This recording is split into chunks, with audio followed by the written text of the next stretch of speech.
Ndinokutokezai mabuja akanaka atauya nhau dzomanhoko dzanyasi zuva rochipiri mwedzi uno waKubvumbi.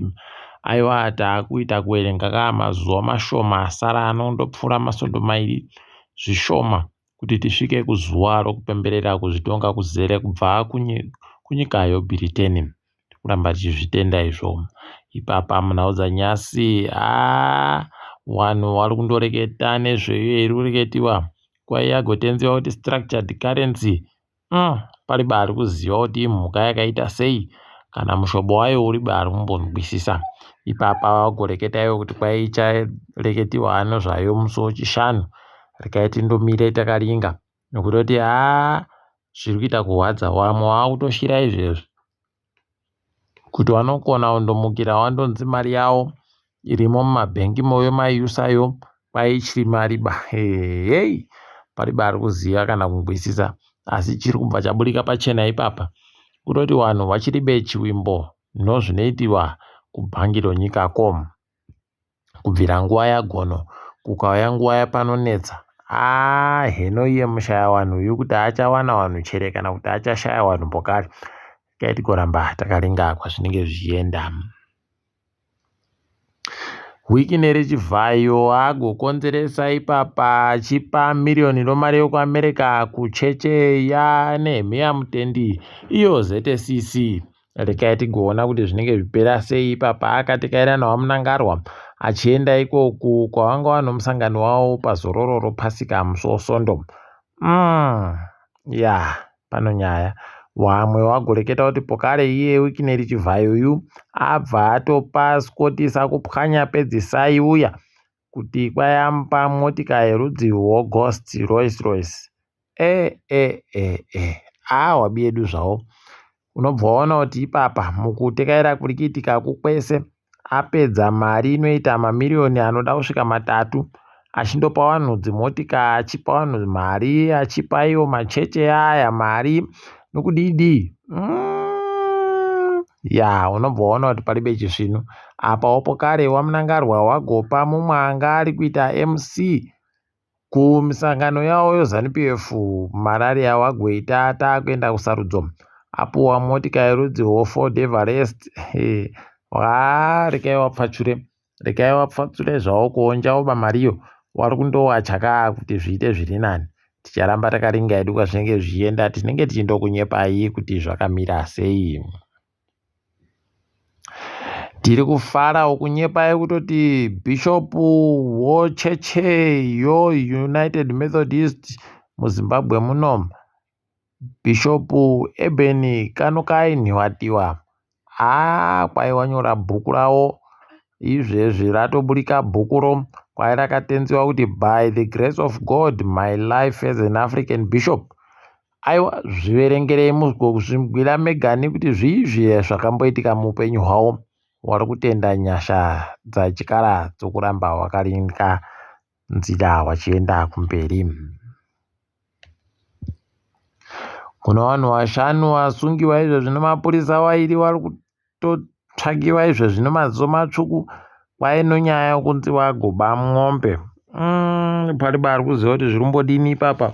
Manhamba ari kureketekawo mwombe dzo akaita kuwanditsa zvekuti heno kana wakapfikirwa mujeremo paribe kuburika apa kutoita upenyu hwese wakaita kudando. Ipapa kana wari wapwerewa wanenge wasiya hurumende ngaitochama zvayo kuwachengeta nokudii zvese kuti waboeke waite vanhu kuita zvakaita vabereki wavozvo. Rekai tigoona ipapa kuti zvinenge zvichimbopera zvakaita sei. Wabatiwa kunzvimbo yoTEF kuKadoma. Rekai tirambe takaringa. World Legal Resource Foundation kwai vagoreketayo kutoti kuoma kwaita zvinhu zvaita kutinya zvokutoti taakutoita ipapa kutsvaka kuti toita sei kuti tirambe tichienderera mberi nobasa. Asi kwaima kuno yanu taakupfika mahofisi edu kuChiredzi, kuZaka, kuGokwe, kuZvishawane, kuBeitbridge nokugwanda. Zvinoita kurwadza. Chinondoramba chindoti isusu vabi yenyu kutoti kwedu nobuja wese iwavo vanoita kunge kuribe wanhu wanoita kunge kuribe wanhu yenu kuti zvinezvi zvimbotekera sei. Ukono kuchiendiwa kunana Beit Bridge inogwanda posaika mubodza anoti rekai tiende Buja kuonojiwa mapunoku tiende kuwabatsira. Rekai tione kuti zvinopera mushechere izvozvi, asi wachazotifungawo rimwe here mazuva.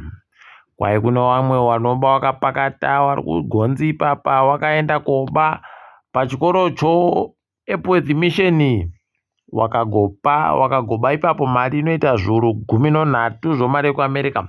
Wakaenda pokare pane inonzi Epworth Mission Clinic.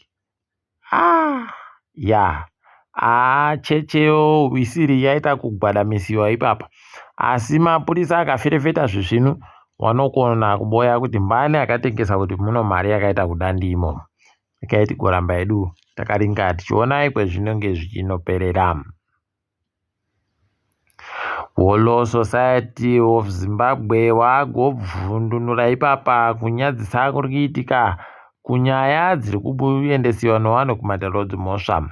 Ipapa wagotoreketa kutoti kwai kuno magweta anosvika 400 chaiwo ari pakati pokufirefetiwa izvezvi kuti waribechere kuseenzesa mari zvisvinu kana kuti zvakatekaira sei mari dzavanenge wabhadhawa dzimwe dzavanenge wachengetesiwa kuti dzigoende kuwaridzwadzo dziya. Hede rekai tirambe takaringa kuona tsaona yakareketiwa anozuroyo kuBeshnav Bridge iya kwai yagoita vanhu vanosvika 60 chaiwo nowairi wari kutohwadziwa izvezvo vari muzvipatara. Mabuya angu pakaita kunyangara pari bakamugwisisa kana kuti ari kuziva chaizvo chaizvo zvakanyatsa kuitika. Tinenge tiri kunyepai kana paine zvimwe zvinenge zvaburika. Apa kunzvimbo yeMatabeleland yoDzauru Matabeleland North kwai ipapa kuno vanhu vada kuenda koburitsa nokupaza nzvimboyo yakaisiwa chikwangwari chakanyoriwa wakanyora padombodzvipa kuti kwai vanhu vari kurangarira vanhu vakapisiwa ipapa vakagwarashiwa imomo nomasoja ogukura hundi aye kuMatabeleland koku mbanani nokudidi. Kuno ava ana Nyampini vari kundoita basa rekuenda koobisa gore nogore vanogara ita izvozvo zvokuenda koobisa.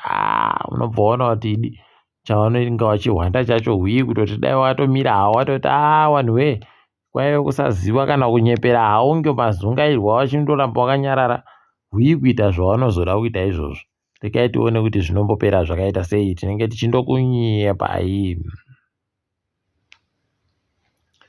Chikwata choHighlanders Boso chinasa chigaro wacho hari akasiya basa kuchiuto Kenneth Mushope chagoreketa icho kuti kwai ipapa anonzi Sihlangu Zhozho ndiye akupinda koita gerehunde pakambaniyo yoHighlanders Bosoyo. Rekai tione kuti Boso rona ichabetuka chere mukuita tunhu twayo twayakajaira. Tinenge tiri kunyepai. Uku Ronald Chitiyo kwayati rikaendene kuna bambo apasuwa kuMarawi kuku. Tikati zvisvinu kuno vanhu vatodokerera vari kundoseka kuti kwai agonzane makore 30 noribodzi. Mabuja kana zvakadaro ini ndano 15. Unobva waona kuti idina yawe vanhu vanoita makore ebhora yaya yeno kuti vanombozvifunga nopai kana kuti vanozvifunga zvakaita sei. Asi ticharamba hedu takaringa. Mukaringa zviri zvakaitika kumutambo yakatambiwa pakupera kwesvondo yakasiya AFC Platinum iri ndiyo igere hunde Bulawayo Chiefs iri panhamba yechitatu. Rekai tione zvinoperera kuti zvinenge zviperera kupi. Aiwa tinenge tiri kunyepai. Manika Diamonds ndiyo yakaita zvayo kupfika musuwo zvayo wakaramba wakadando vanobenuka kudzika pasi chaipo kupfuura mangoda vari kuchera pasipo. Tirambe takaringa kwazvinenge zvichindoenda kuti ndokupi. Tikaringa dziri kuitika pasi rese kwai ipapa South Africa yakukwidzapo kare mapfuta opeturo munyikamo. Dai zvikareka udando kwedu nokuti okweduka ariita kutodhuritsa chaiko kusvinu kwokuti unonyatsomva kuti pano ndaita kuzviuka chaiko chaiko kusara munhu pachiribe chisvinu. Asi rekai tirambe takaringa zvedu kuona kuti inoperera kupi chaiko. Ari ndiye mureketi mukuru mudare paramende, speaker of parliament munyika yeSouth Africa, anosiviwe mapisa nqakula zvamumomotera idi ipapa agotonza ajiwa nonyaya akaendesa kudaro dzimosva kuti kwai wareka ugomusunga nokudidi. Ukaona zvandodando wagwa pachiri kubenuka baba ukatsika mawere aiwa unobva waita kuenda chaiko. Dai ari matero kwai unomira kuno apa kubva watoita kuita kuenda kusvinu apa wotoita kunge munhu akagarira munhanzva. Rekai tigoona kwazvinoperera chaiko idi, tinoramba takandolinga. DRC yagoisa mudzimai wekutanda kuti ndiye aite mutungamiri womakurukota wehurumende Judith Tuluka. Tiri kuramba tichimuti makorokoto. South Sudan kwai ipapa yapfikapo kare zvikoro yati zuva riri kuita kupunzumura zvipande zvewanhu. Kana wanomhanza izvezvi kureketa kuno kwai warundonzayo pfekerai maheti nokutoti musoro yenyu iyi ingaite kupunzumurirwa nozuva ingaochiwe vanhu vakadokerera wakutoja nyama pamusoro penyupa. Rekai tione kuti zvinopera zvakaita sei. Asi rapisa zvikoro zvapfikiwa kumasondo mairi ari kuteera. Ticharamba takaringa kuti zvinenge zvina nokupima. Kugana kwaita kunyadzisa idi kwai kuno mumwe wopasi chigare anozviti ndiri mufundisi wopasi chigare agoti ari kuroora kamubvana kano makore 12 apa iye ihwara nemakore 63 63 years pachirungu. Unobva waona kuti ratoo dhimoni chairo rinotoda kurutsisiwa. Rekai tione kuti zvichapera zvakaita sei. Tikundoimba kuti wakuru wehurumende ikweyo nomapurisa anoita kuti mutemo isimbaradziwe kuti vanhu vakaita seiwawo vakone kubenuka pokare nokutoti wandoda kana undocheka zvibva zvandosiiwa zvakadando wotoziva kutoti aiwa pachiri chino. Britain ipapa kwafitira kunetseka manje newanhu wairi kutsvaka vanouya kochengeta chembere dzavo nokudzishamba nokudidi nokutoti mitemo yaisa ipapa yovhiza mitsva pachiri chisvinu. Ipapa vanhu vazhinji vari kutorwadziwa pokare kuti wagonzi musasa weba nowapwerekana nowanani wenyu. Mabuja muitiro wakadaro wakaita kunyangara chaiwo. Asi rekai tione kuti wacharamba chero wachiboya wanhu nokutoti vamwe vanobva vandoti kange mbeu kurima kwandikuona kamu ndichazvidaba. Rekai tione kuti zvinenge zvipera sei. Munyaya yekugumisira tadokerera tiri kundoti zvavo wabiyedu wekuSenegal mutungamiri wanga ari mutungamiri wenyika Macky Sall atosiya basa ipapa akapa iye Basilio Faye wekuSenegal. Tiri kuti makorokoto Basilio. Ndabva ndandofunga zita racheri naBasilio kamuwo padhirama raikubuda makore okare kuno rekai tindomuti makorokoto. Tikushuvira kuti kweduno kupindowo chidiki zviite hochekoche inoita kuti Africa iende pamberi. Takadaro mabuja tabenuka kubva kuzorororo pasika kamu. Ndini wenyu Mhanduwe Wenhau.